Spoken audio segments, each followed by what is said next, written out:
Spencer Dutton, Brandon Sklenar, is closer to home than ever in 1923 Season 2, Episode 5, and it's all thanks to Jennifer Carpenter's Deputy Marshal Mamie Fossett. The fan-favorite hero has been expected to cross paths with the series' newcomer since the first Season 2 teasers came out, but there was no telling which way the wind would blow once their encounter came. Thankfully, she chose to abide by the law and let him continue his trek home to save his family, a refreshing change from the corruption, violence, and other obstacles he's faced on his journey thus far. One of the first things Fossett asks when she meets Spencer is whether he's heard of Tiona. There is some irony to be mined in the situation, given that viewers have been expecting Spencer and Tiona, Amina Nieves, whose character is an ancestor of Yellowstone's Chief Thomas Rainwater, to team up in some way. While Fossett herself has not met Tiona, her actions in 1923 thus far have indicated that she would be more likely to take her side than to aid the so-called lawman and priest aiming to take her down. Screen Rant interviewed Carpenter about her pivotal scenes with Spencer Dutton in 1923 Season 2, Episode 5. The actor explained what went through her character's mind upon encountering him, why she sent him on his way, and how she approached Mamie's interior life when not on screen. Mamie's scenes with Spencer prove her to be the fairest form of justice in 1923. I'm here to establish the laws, and if they're thin now, they'll never mean anything. Only gunshots to guide us opens with the search for Tiona still ongoing, and my heart sank when the cowboy who had offered her group shelter previously caved upon hearing of her contextless crimes from Father Renault. The first thing Mamie Fossett asks Spencer upon approaching his sleeping form is whether he's seen either the lawmen or the Indian girl, indicating her continued investment in the outcome of that search. Carpenter explained that as soon as Fossett hears his from Montana, she can't help but imagine Spencer is connected to one of the two groups. Either way, I've got to get him out of there, she said, and with the sheriff's office in Amarillo being near water, that's the best place to take him.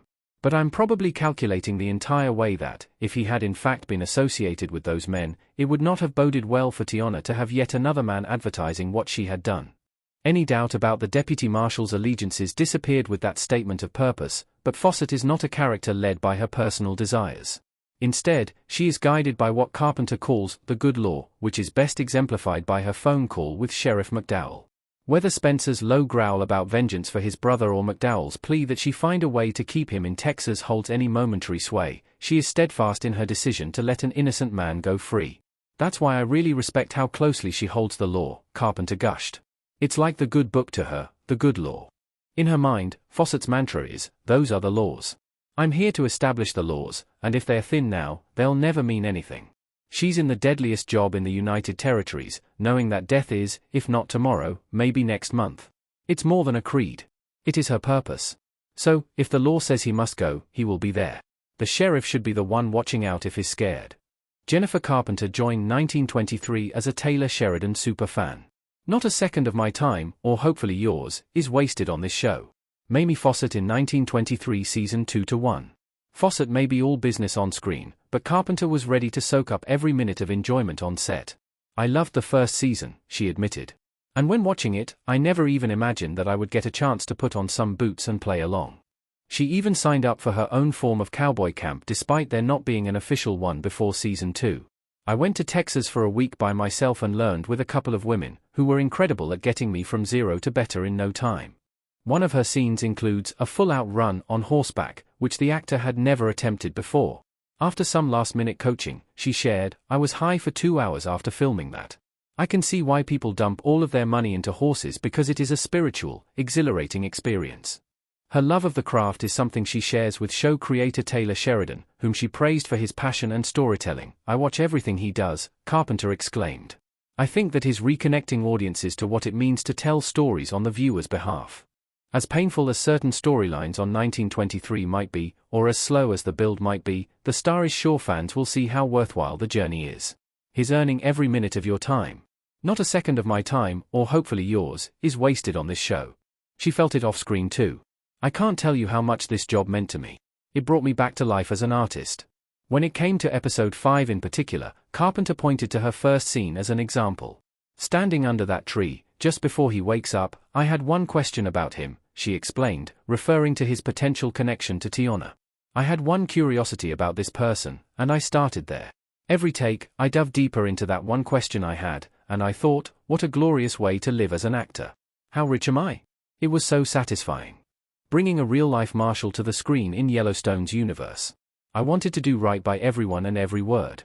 Jennifer Carpenter as Marnie Fossett with a gun in 1923. Mamie Fossett was a real person in history, but not much was known about her that Carpenter could find. Nevertheless, she plays the fictional version with such confidence and assurance that she leaps off the pages of history and fits perfectly into Sheridan's world. Carpenter is humble when it comes to describing her process. That was a tough one because I wanted to do right by everyone and every word, but there was so little written about her. One record of her work helped Carpenter, however. There was only one story about her and another woman who went up to catch a criminal, and they did it in the grittiest way. Even if there were homes as they passed along the trail, they camped out on their own. Based on this information, I knew she was legitimate and the real deal. But how do you convey a sense of place, position, power, and credibility in so few words? The greater sense of purpose comes through in every one of Carpenter's 1923 scenes, but there's a lot more going on underneath. I wonder what would make a woman of her capability go at it alone, the actor asked rhetorically. Did she go with her brothers when they made the move from east to west? Did she lose some along the way? Were any of them ever engaged to another woman? Did she ever see what femininity could possibly look like? Or was she the one who was left at the altar, either by just circumstance or illness? All of these unanswered questions about a potential tragedy earlier on led Carpenter to one conclusion when it came to portraying her version of Mamie. If she can't live a traditional life, could she dedicate her life to being a soldier who protects gods?